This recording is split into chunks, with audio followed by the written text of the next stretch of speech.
Oi, gente, eu vou apresentar uma aula sobre ecologia. Meu nome é Beatriz.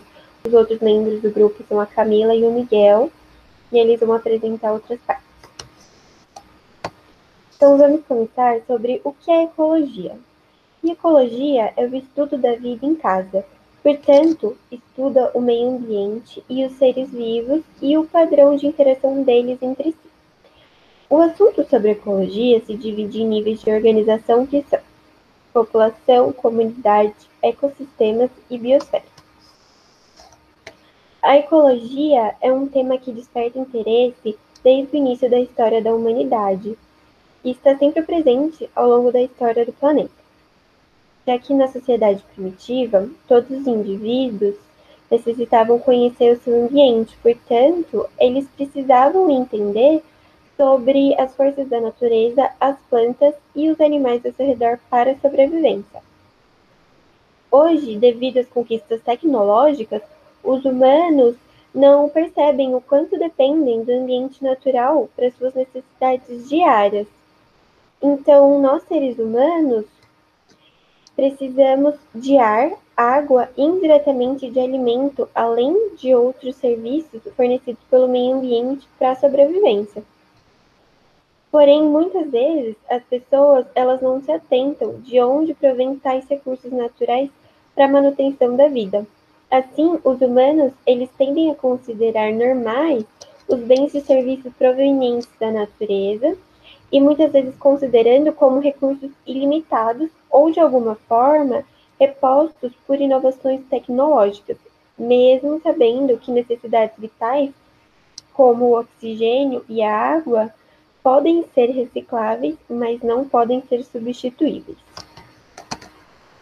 Agora, sobre a origem e definição da palavra ecologia, essa palavra ela foi proposta primeiramente pelo biólogo naturalista alemão Ernst Haeckel em 1869, e ele definiu a ecologia como o estudo do ambiente natural, inclusive das relações dos organismos entre si e com seus arredores. Então, a ecologia ela foi reconhecida como um campo da ciência distinto e reconhecido desde 1900. Embora a ecologia seja fortemente relacionada com a biologia, ela surgiu dessa disciplina como uma matéria nova e integrativa, que liga os processos físicos e biológicos, formando uma ponte entre as ciências naturais e sociais. Portanto, nessa área da ecologia, os estudos de como os organismos e as espécies individuais se interrelacionam e utilizam os recursos naturais está se intensificando. Por conta da ecologia, ela é uma disciplina ampla e com vários níveis. Sendo assim, esse tema que nós escolhemos, ele se relaciona com um problema que o Brasil enfrenta todos os anos, principalmente durante o verão. Seria a doença da dengue, que é transmitida pelo mosquito Aedes aegypti. Esse mosquito também transmite outras doenças e ele faz parte do ecossistema e se relaciona com o meio ambiente, afetando principalmente os seres humanos. Então, acredita-se que a partir da população silvestre, devido às pressões humanas decorrentes da destruição dos habitats naturais, uma variedade genética de mosquitos teria se adaptado às áreas alteradas pelos humanos e, posteriormente, teria se encontrado nas regiões muito habitadas pelas pessoas um ambiente adequado às suas sobrevivências.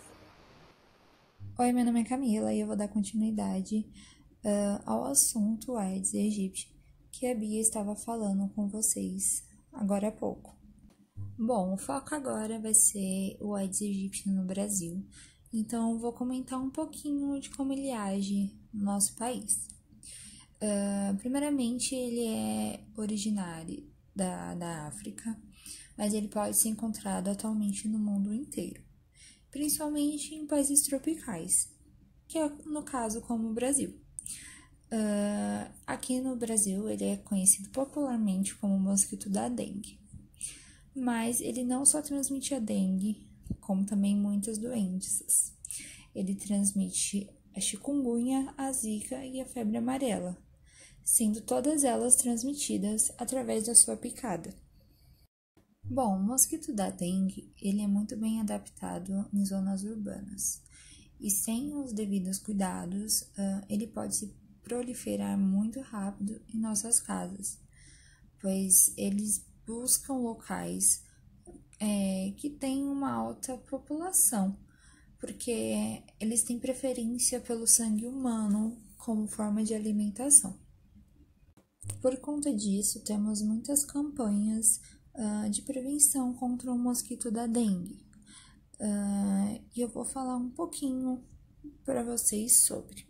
Mas antes disso, vou falar um pouquinho para vocês sobre o ciclo de vida do mosquito da dengue e perguntar para vocês se vocês sabem o porquê é preciso de água para o mosquito colocar seus ovos, para que ele possa reproduzir. Bom, o ciclo de vida do mosquito da dengue, ele é razoavelmente simples, porque ele tem 4 estágios: o ovo, a larva, a pupa e o adulto. Creio que na explicação aqui vocês conseguirão ter a ideia do porquê é necessário a água para o mosquito conseguir proliferar. A fêmea, ela consegue colocar em média até 360 ovos enquanto viva. Eles têm em média, eles vivem em média 30 dias.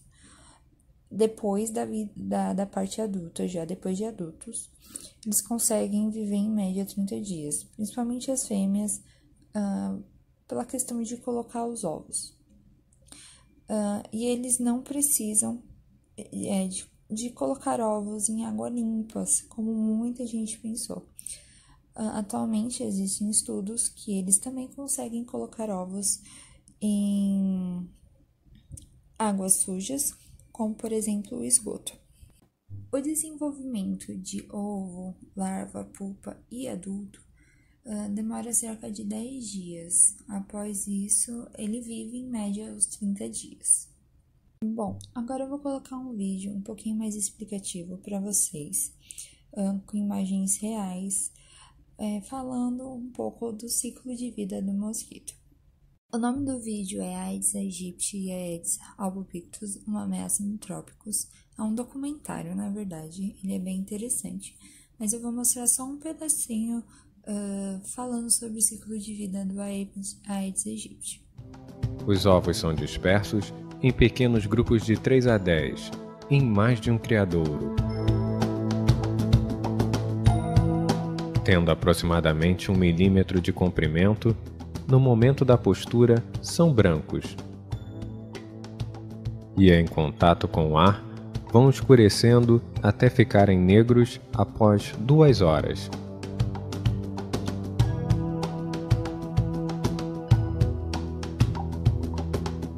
O desenvolvimento completo do embrião no interior dos ovos ocorre em aproximadamente 2 ou 3 dias.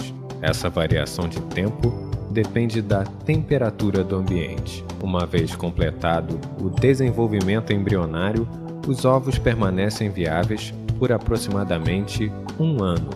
Nesta imagem do ovo de Aedes aegypti, obtida por microscopia eletrônica de varredura, associada à microscopia confocal, observa-se no interior o embrião com aproximadamente 3 dias de desenvolvimento.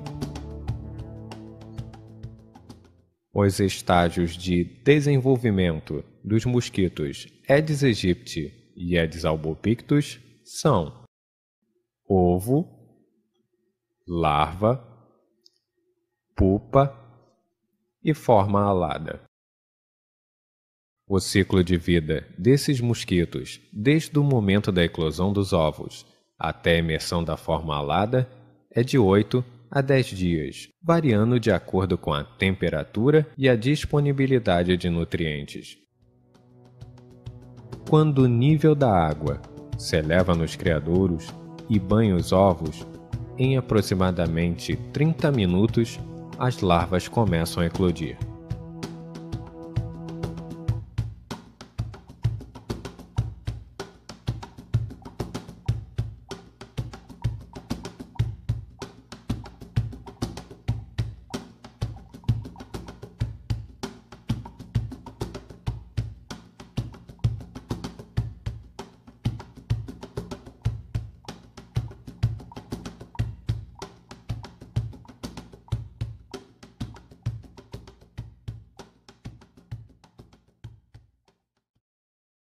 As larvas passam por 4 estágios de crescimento. As mudanças de estágio acontecem com a troca da pele, ou exúvia, à medida que seu tamanho aumenta. O primeiro estágio dura de 36 a 48 horas. O segundo estágio, de 24 a 36 horas. O terceiro estágio, de 36 a 48 horas. E o quarto estágio, de 48 a 72 horas. Embora sendo aquáticas, as larvas utilizam o ar atmosférico como fonte de oxigênio, respirando através do sifão, alimentando-se basicamente de micro-organismos presentes em seu habitat. As larvas de Aedes aegypti fogem da luz. Pode-se utilizar este comportamento como uma forma de reconhecimento da espécie.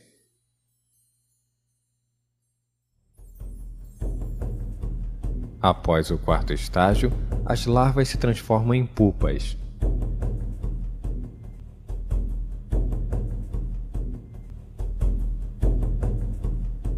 Neste estágio, que dura de 48 a 72 horas, não há alimentação e a respiração ocorre pelas trompas. Ao fim deste período, emerge a forma alada.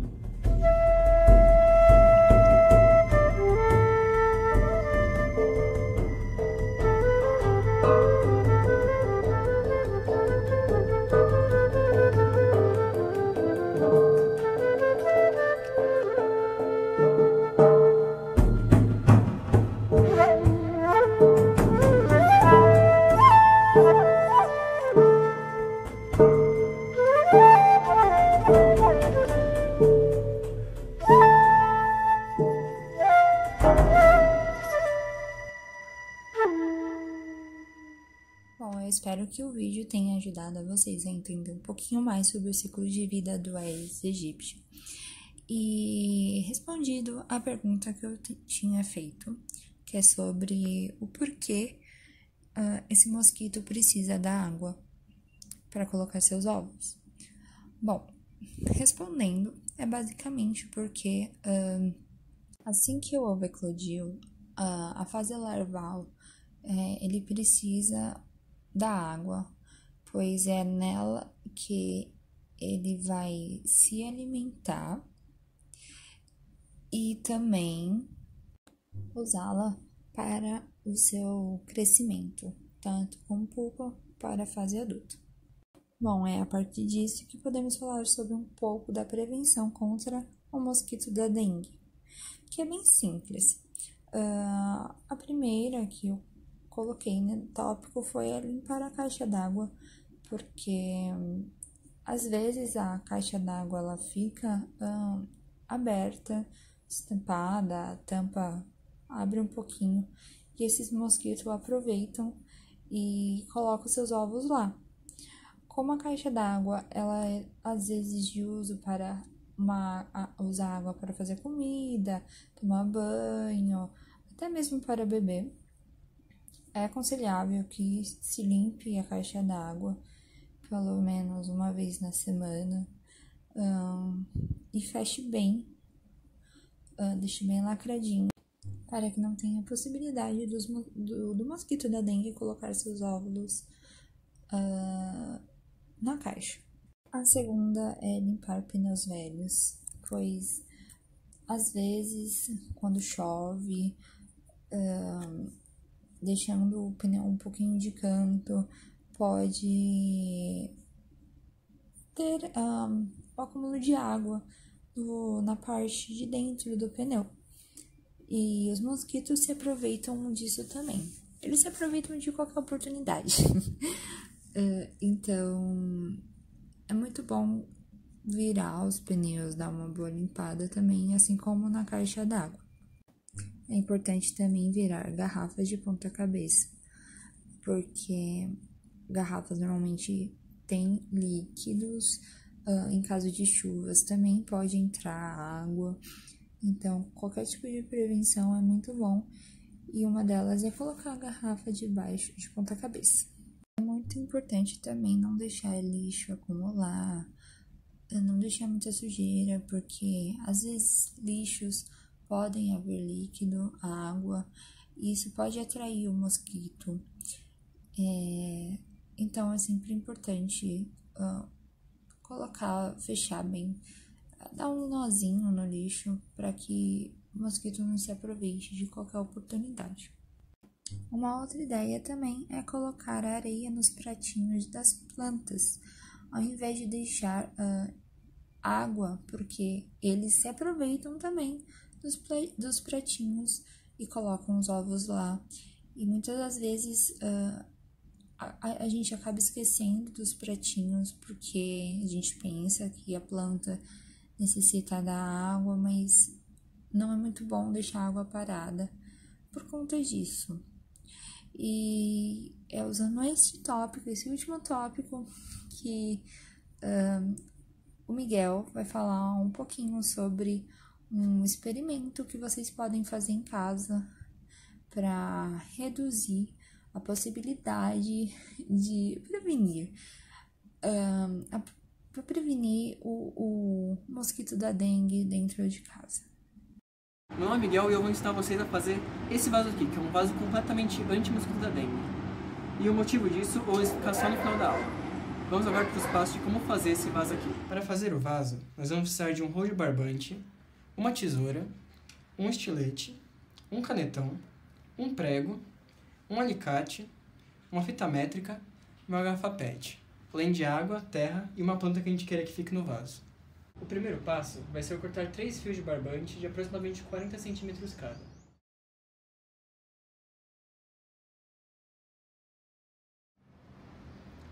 Agora nós vamos ter que fazer um nó em uma das pontas e começar a trançar todo o barbante. Ele vai ficar com uma aparência mais ou menos assim quando a gente terminar. Agora que nós temos os 3 fios, nós vamos precisar fazer um nó em uma das pontas e começar a trançar todo o barbante.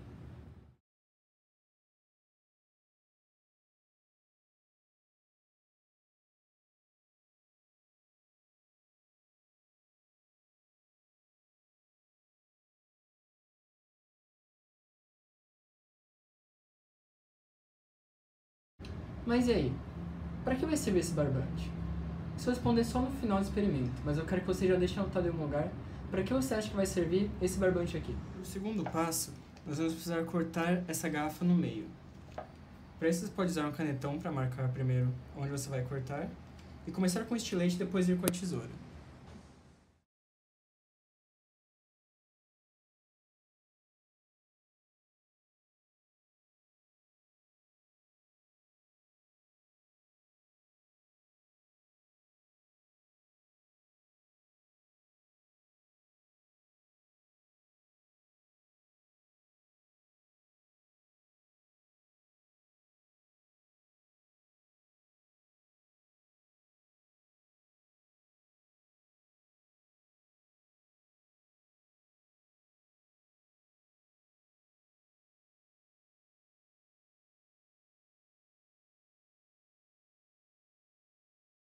Agora é importante que as duas partes caibam uma dentro da outra, desse jeito.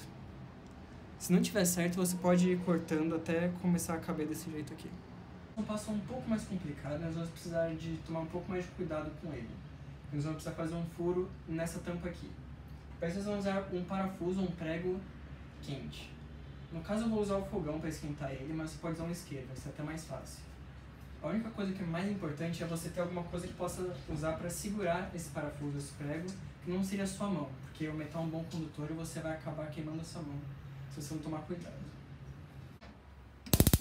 Se não precisa deixar o fogo muito alto, O mais importante agora é você ter paciência e tomar muito cuidado nessa parte. Porque é muito fácil você acabar queimando a mão se você não tomar cuidado. Isso pode demorar um pouco. Enquanto isso eu vou explicando por que a gente precisa desse prego quente. A gente precisa dele quente porque só assim a gente vai conseguir fazer um furo com facilidade nessa tampa que é de um plástico um pouco mais duro. Mas depois que a gente esquentar, vocês vão ver o quão fácil é fazer esse furo.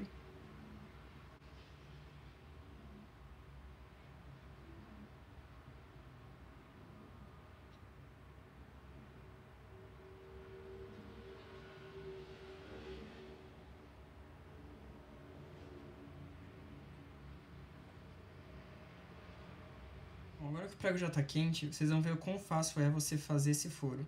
É só você começar a pressionar o prego contra a tampa e o furo vai começar a abrir. Esse furo vai precisar ser do tamanho que consiga passar a trança de barbante que você fez. Então talvez você tenha que continuar esquentando ele um pouco mais de tempo e continuar passando isso até ficar com um buraco grande o bastante. Bom, agora que nós temos já todas as partes do nosso experimento, nós só precisamos encaixar tudo para poder começar a encher ele com água e terra. Nós vamos atravessar essa trança de barbante pela tampa. Então, nós vamos fechar a parte de cima da garrafa. Agora nós só precisamos colocar a parte de cima dentro da parte de baixo e está pronta a nossa base para o vaso. Agora a gente só precisa encher ele de água e terra. Agora, para a gente finalizar o nosso experimento, eu vim para um lugar um pouquinho mais aberto, porque a gente pode fazer um pouco de sujeira. E eu vou encher esse vaso com água e terra. Eu não vou plantar a planta em si, porque eu não tenho uma planta agora que eu possa trocar de vaso, mas vocês vão entender mais ou menos qual é a base. A gente vai começar pegando a parte de baixo do vaso e enchendo de água.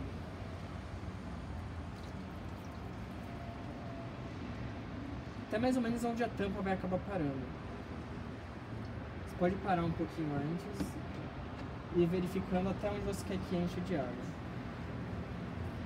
Podemos colocar mais água.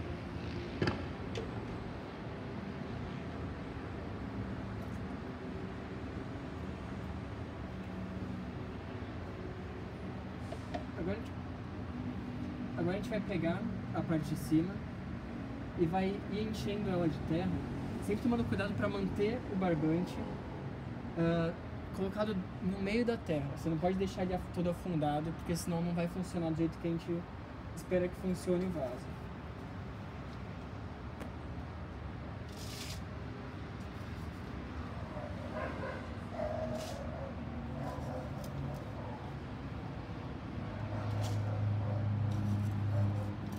Para terminado, eu vou explicar qual a importância dele contra a dengue. Você pode ver que ao invés de vários vasos que ficam com aquele pratinho lá embaixo cheio de água, nesse vaso aqui, a parte que fica com a água é completamente tampada pela parte de cima, não deixando que nenhum mosquito entre aqui dentro e consiga colocar seus ovos. Também vou falar qual a importância desse barbantinho aqui, que é uma das perguntas que eu fiz mais no começo da aula. O barbante vai ser a forma da água poder subir daqui de baixo para aqui em cima e poder molhar a terra. Ele funciona através da capilaridade, que é uma tendência que a água tem de, quando ela está em contato com algum tubo bem fino, ela tende a subir por ele e preencher todo o espaço dele. A gente pode ver que com o barbante trançado, a gente conseguiu fazer vários tubos pequenos desses e a água vai tender a subir por ele e molhar a terra aqui em cima. E aí, gostaram do experimento? É bem simples, mas é muito eficaz. Tomara que consigam fazer ele em casa e que se divirtam muito fazendo ele. Em nome do meu grupo, eu gostaria de agradecer por assistir essa aula. Tomara que consigam fazer isso mais vezes. Até mais.